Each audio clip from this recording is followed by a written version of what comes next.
Le Vieux-Québec est meurtri, la douleur est encore vive. Des mémoriaux improvisés voient le jour dans le quartier et les gens pleurent les disparus. Pierre Paquette prend sa marche ici tous les matins. C'est l'endroit où François Duchesne a été assassiné. C'est plus fort que moi, il fallait que je passe ici le matin. Pourquoi? Parce que mon Vieux-Québec, mon Québec, moi, je l'ai tatoué sur le cœur, puis depuis l'événement, c'est intense, là. Repose en paix, va vers la lumière. Sur la rue des Remparts, où Suzanne Clermont a elle aussi été tuée, les résidents tentent de se consoler. Je me promène, là, puis je fais rien que penser à ça. C'est très violent, c'est gratuit. Ça n'a comme pas de bon sens. Là. Ça a l'air qu'ils ont eu des coups d'épée. C'est tout le quartier qui est encore sous le choc. Le propriétaire de la boutique de Noël n'en revient toujours pas. Des proches de son employé se sont retrouvés sur le chemin du suspect. Et 2 de ses amis se sont fait blesser ici, exactement où je suis, sur le trottoir. S'il y a peu de marcheurs et de curieux à l'intérieur des murs du Vieux-Québec, les policiers, eux, sont là pour tenter de rassurer les gens. Ce qu'on veut dire à la population, c'est le plus vite possible, je crois, il faudrait reprendre une vie normale.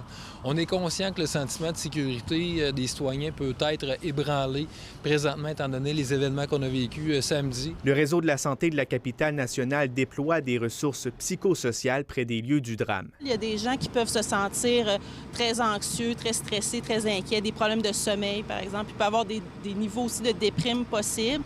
Il y a des gens qui sont en état post-traumatique aussi s'ils ont vu directement des situations, s'ils ont entendu des choses. Des intervenants du CIUS visitent aussi les écoles du quartier.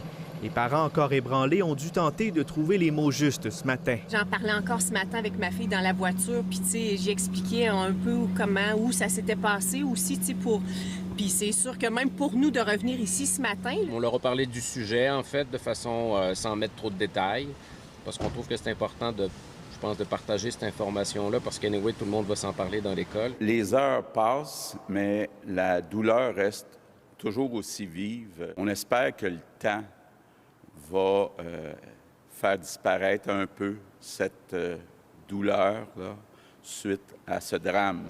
Le cœur de la capitale nationale aura besoin de temps pour guérir, alors que tous sont toujours plongés dans l'incompréhension.